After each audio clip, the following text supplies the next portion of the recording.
How's it going, guys? Welcome back to Crafting Cars. Now today's video is not one that I was planning to make, but something not very chill happened the other day, so here we are. So as you guys know, I recently picked up a Honda Interceptor motorcycle, and I've been having a lot of fun riding that around. And just the other day, me and my buddy Kevin decided to go for a cruise. You get all the behind the scenes on that if you follow Afton at afton.voigt.ej8.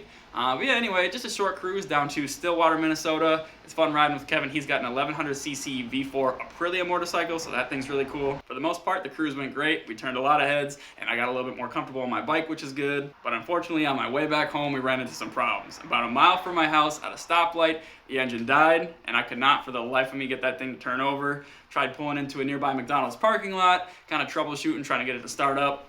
Nothing. It was only a mile from my house, so I decided to push the bike home, or I started troubleshooting in my garage. First thing I checked was the battery. That was sitting good. So I checked the oil. I thought maybe since a lot of like the Honda generators and our go-kart engine have like a low oil shutoff switch that'll prevent you from turning over the engine if it's low on oil. I thought maybe that could be the issue. No, the Interceptor does not have a low oil shutoff switch. However, it was like a quart low on oil, so that wasn't good. So I decided to do a quick oil change, and when I pulled the magnetic drain plug, I saw something I did not like. So stuck on the end of the magnetic drain plug were these little guys. Now, I've built enough Honda engines to know what these are right away. They're valve keepers. They keep your valve in place, keep them from dropping in your engine and destroying everything in their path. So we could be looking at some serious damage here. How much damage? Well, we're gonna keep the camera rolling and find out together. I already went ahead, drained the fluids from the bike, pulled off most of the fairings, the gas tank and all that stuff. I've got it sitting in my living room right now, and we're gonna pull the engine and see what we're working with. Now there's quite a few steps to point out the motor on one of these Interceptors, and luckily I got the climber manual, but it breaks it down almost too much. It starts having me like pull apart the clutch assembly, which I started on. It wants you pulling off like the alternator and the flywheel and everything. And a lot of that stuff you actually need like special Honda tools for that are OEM back from like 1984, so they're super hard to get your hands on. But I think it might go a little bit too in depth because I could take off this chunk of the frame on the bike, which gives me a ton of clearance, which should allow me to drop this engine right now. I think I got enough stuff removed. We're gonna find out. I got 2 bolts holding it in right now, floor jack supporting the engine. Can't be too bad. Manual says that the engine is 130 pounds.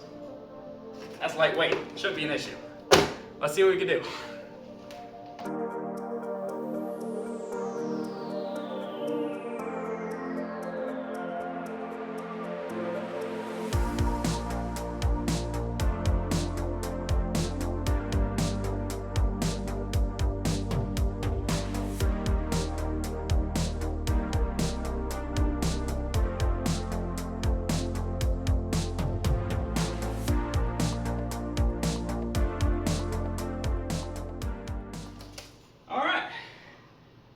Sweet, that wasn't too bad at all.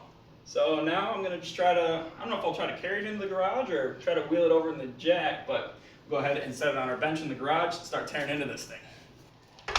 Dad! Are you okay? Yeah, I'm okay. Oh, damn it. Oh, I think I've got that mat there. Oh, my goodness.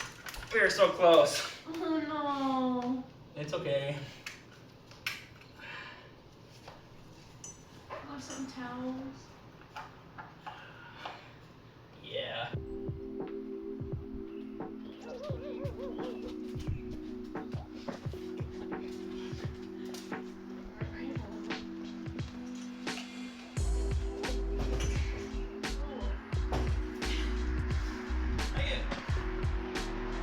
I think we're just gonna go top to bottom on this thing, so we'll start with the valve covers.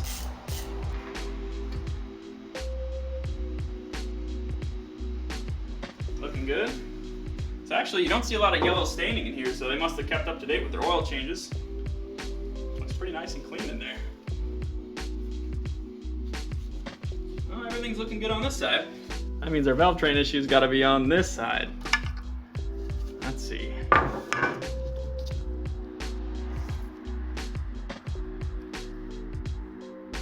Oh, there's a problem. Valve spring is gone. Valve seal's still there, I think. I can't tell if the top half of that valve got broken off. Obviously the keepers are gone. They're hanging out here. Oh, there's our valve spring. I guess it's dual valve springs on these bikes, that's cool. I don't know if it, yeah, it looks like that outer one definitely snapped. Let's see if it's in here somewhere. I'm not seeing it in there.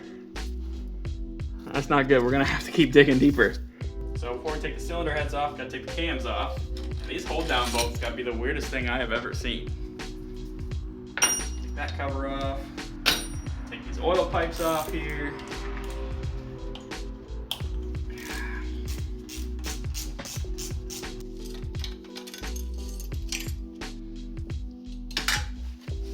I guess they want me to loosen up all these lock nuts on the valve train.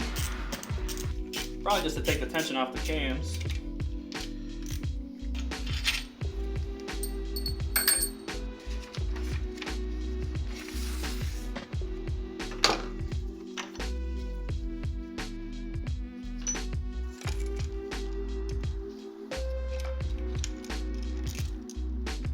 Now that we got both those cams out, we can take a closer look at that rocker arm. You can see where it came in contact with the cam. It was not happy. So yeah, even if it wasn't broken off in that little section, it would still have to be replaced.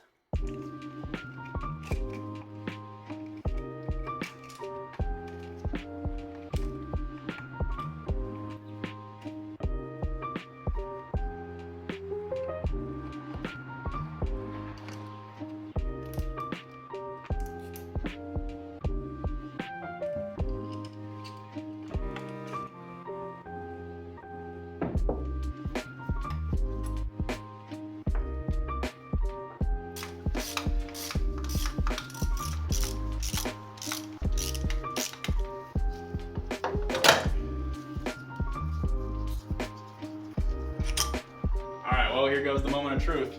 Get these come off easy. Tap a little bit. Oh, here comes the waterworks.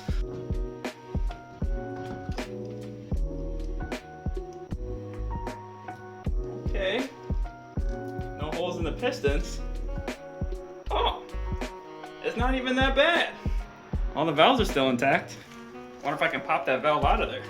The valve must definitely be bent because it does not want to slide out. But we can try giving it a couple taps. There we go.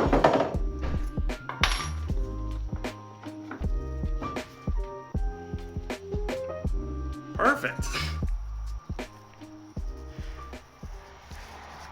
All right, so it looks like what happened was we had the rocker arm snap first, probably due to too much valve clearance. So once that snapped, the valve keepers kind of slide hammered themselves off the valve. So these babies popped off the end. Usually there's like a little groove inside that valve where these sit. I don't see that groove, so I'm guessing the valve snapped. The end of the valve's probably in the oil pan somewhere. Obviously when those snapped, the valve dropped, kissed the piston, and got that nice bend in it. Underneath, you can see there's a little bit of damage there. A little bit of damage on the same spot with the piston. I think that's all due to the valve guide snapping. So if you look in there, valve guide's crumbling. That was the first piece of metal we pulled out of there. I think that was kind of sitting here, bouncing in between the valve and the cylinder, causing all those little dents. But luckily, I think this piston is still reusable. So we're in good shape here. The head could use a little work. It's gonna need a new valve guide put in there, and obviously a new valve and rocker arm, but this is completely salvageable. There's our valve retainer sitting in there. So that piece right there. So that's one piece located, but I guarantee you the rest of them are sitting in the oil pan, and we're gonna have to get the timing chain, probably replace the tensioners and everything as well if we wanna get this engine back on the road. But it's not as bad as I thought. So the next thing we're gonna do, I gotta go into work here. When I come home from work, we're gonna flip this engine upside down, pull that oil pan off, and see what we can find in there. All right, I'm back home from work. I'm a little sleepy, so please bear with me. But yeah, I was anxiously awaiting all night to take this oil pan off, so it's the first thing I did when I got home. Let me show you what I'm looking at here. So first of all, let's take a look at that oil pickup. So this screen's pretty plugged up. Luckily, most of this stuff here, all this black stuff is just rubber, not metal flake. I do see a couple small chunks, and that leads me to this.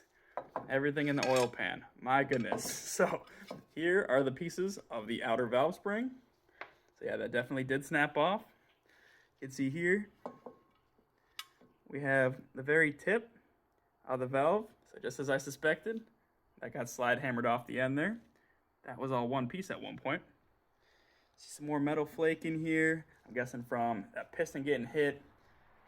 Pieces of the piston, pieces of the retainer there, the valve guide.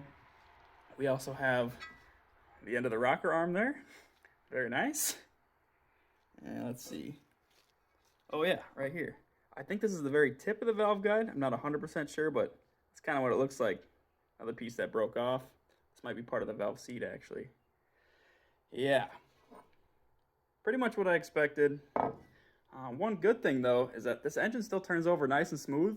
I even went ahead and checked out the rods here just to see if they were knocking or anything, and everything feels solid in there. I'll go ahead and show you what it looks like with it turning over. So what'd you look at that? Finally turns over nice and smooth. That noise you hear is the compression coming from the other side since we didn't take the front cylinder head off yet. Yeah, feels nice. So that's a good sign. Alright guys, well that's all I got for you today. I'm glad we were able to pull the engine out of the bike and literally get to the bottom of the issue here. So now starts Operation Rebuild. As I build the bike back up, I'm going to be doing some cosmetic changes to it, making the bike look a little bit more my style while keeping it kind of tasteful. Spoiler, I got a new engine for the bike. Should be here the next couple days. I'll have this engine just kind of waiting on the side, and I'll probably be rebuilding it in the winter time because I want to get back to the Civic. So in 2 weeks, that Tuesday upload, I want to have the bike running and back on the road. So that's going to be a really good video with a lot of content. 2 weeks after that, we're diving back into the Civic, doing some real permanent modifications to the body of the car. I got back in touch with my paint guy who did the Battleship Gray paint on the car.